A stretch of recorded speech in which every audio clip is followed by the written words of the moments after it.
Hi everybody, welcome to activity time.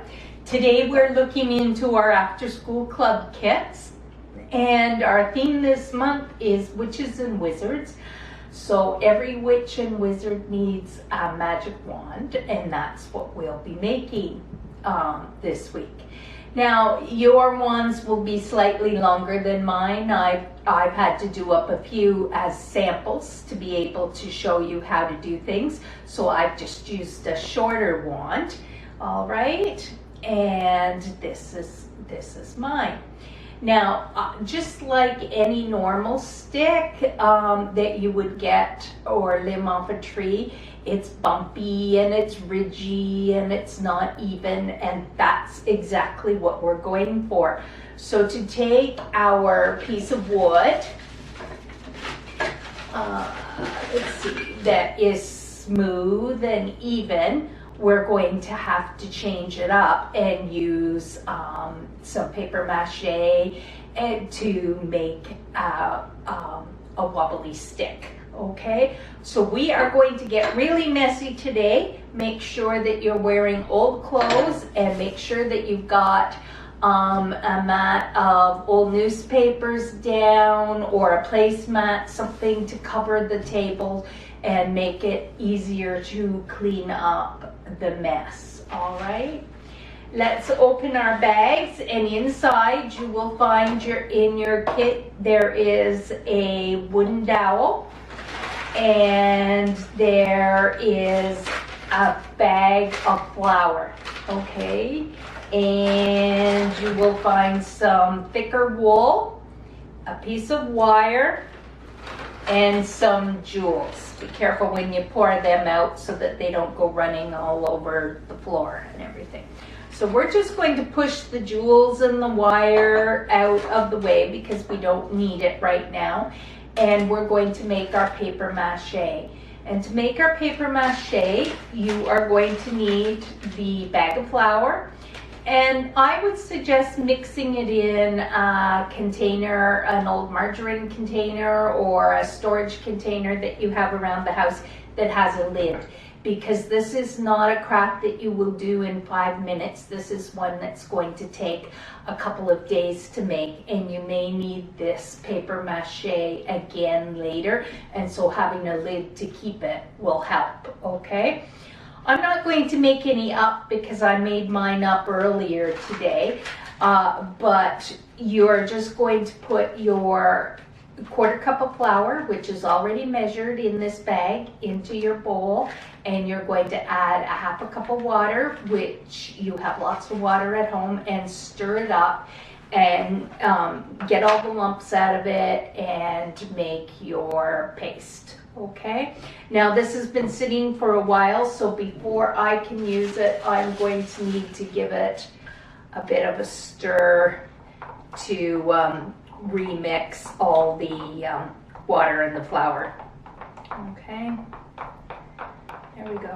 If you find yours is very runny, then maybe you want to add just a little bit more flour to your mixture. I'm sure you must have some in your kitchen that you can put a spoonful or two of water.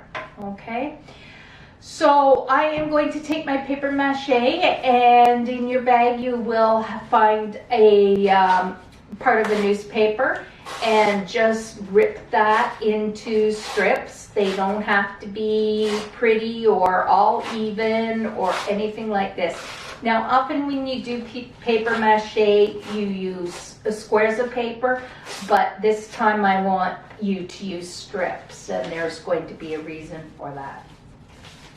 Take some of those strips and just scrunch them together so that they are kind of ropey. You might even twist it a little bit. Okay, because we'll use that to add texture and make our dowel look more like a branch. Okay, like that. So we'll do, you probably only need 1 or 2 of those. Let's do another one. All right, now I am going to take my dowel and my strips of paper off to one side and take my dowel. And this is where I'm going to take my thick string or thick wool. I'm going to just cut off a portion of it and stick it into my paper mache and cover it with the paste. There we go. You want it covered, right? But you don't want it dripping. So use your fingers and pull the extra off, okay? And then I'm just going to wrap it around my wand, okay? In no sort of a pattern, and I could do it as far down the stick as I want to, okay? Like that. And that's going to add some ridges onto the handle of your wand.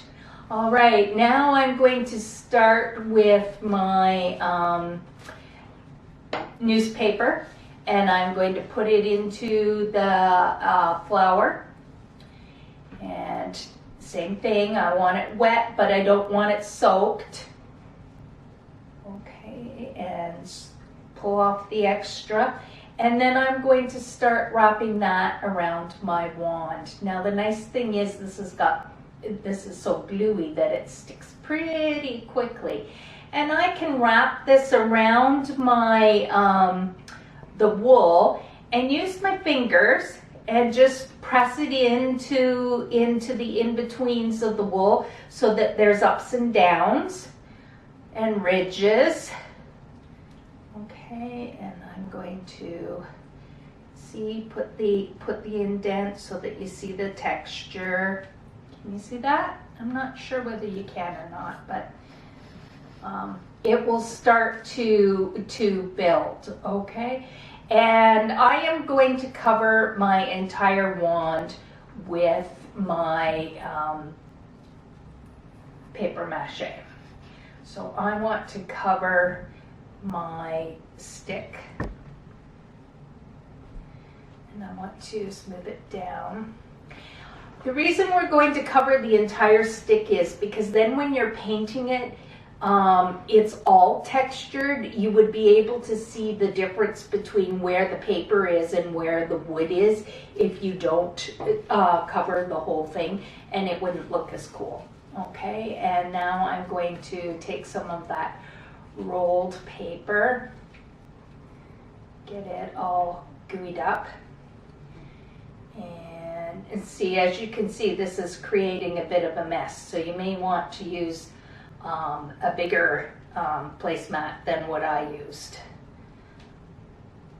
so you don't have as much mess. And if you put newspapers down, that's even better, because then you don't have to wash the table up. You can put them in the recycling, and it makes cleanup a lot more quick. All right, so I'm not going to do the whole thing. I am just going to get you started on this. So this is what it's going to look like gradually. And you're going to put it aside to dry.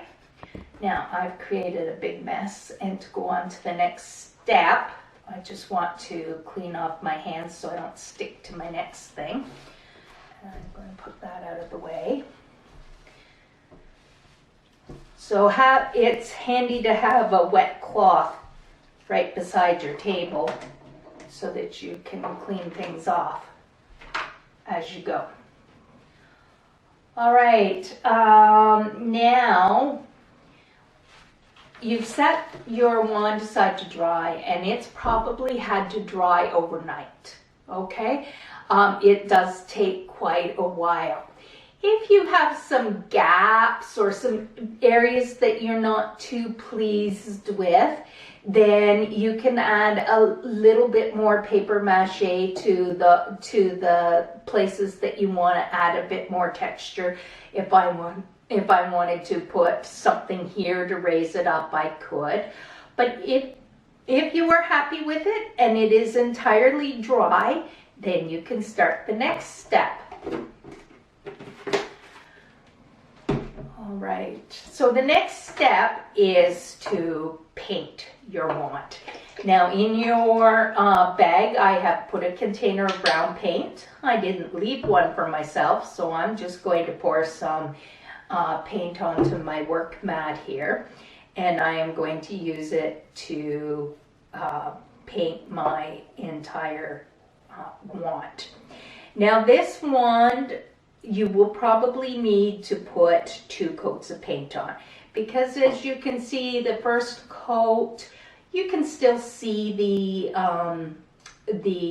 newsprint coming through the paint, and you don't want that. You don't want people to know that it's paper mache. You want them to think that it's a real branch off a tree that you have used to make your wand, okay? So don't forget to paint the ends of your wand also. There we go. So you can leave that overnight or for an hour to dry, and then come back and give it another coat.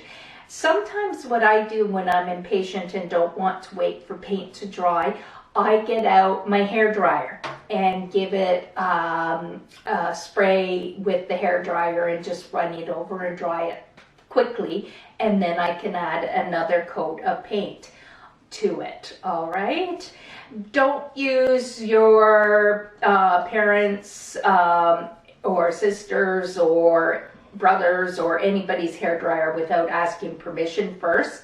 I have a hair dryer that I save just for craft purposes, okay? But if whoever owns the hair dryer is okay with you borrowing it to dry paint, then you do that. But remember to keep your hair dryer moving all the time so that it doesn't get one part of your stick too hot, okay? When you're all painted, clean up that mess. Remember to wash out your paintbrush, and you will have your stick that looks like this, okay? Your completed wand. To put the final touches on your wand, you are going to need that piece of wire, and I have just wrapped it around the handle end of the wand, okay, in a loop, and then twist it together, okay? And that's the neat thing about wire. There's no knots to tie or anything like that. You just twist. And I'm going to wrap the wire around my wand, and as I am doing that, I am going to stop to put a bead on the wire.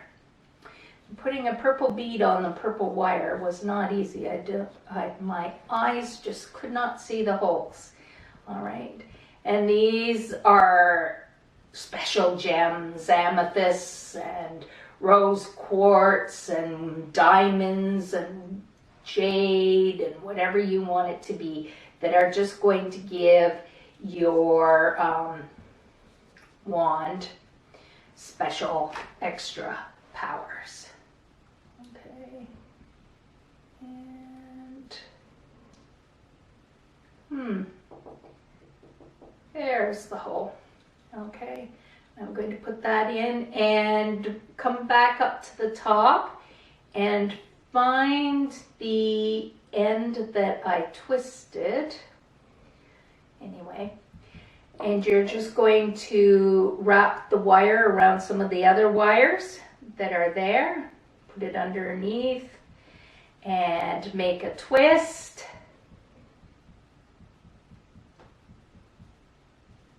To finish it off, and there you go. You have your wand ready to use. All right, have fun making your wand. Send me a picture when you're done, and let me see what you have created. Have a great day, everybody.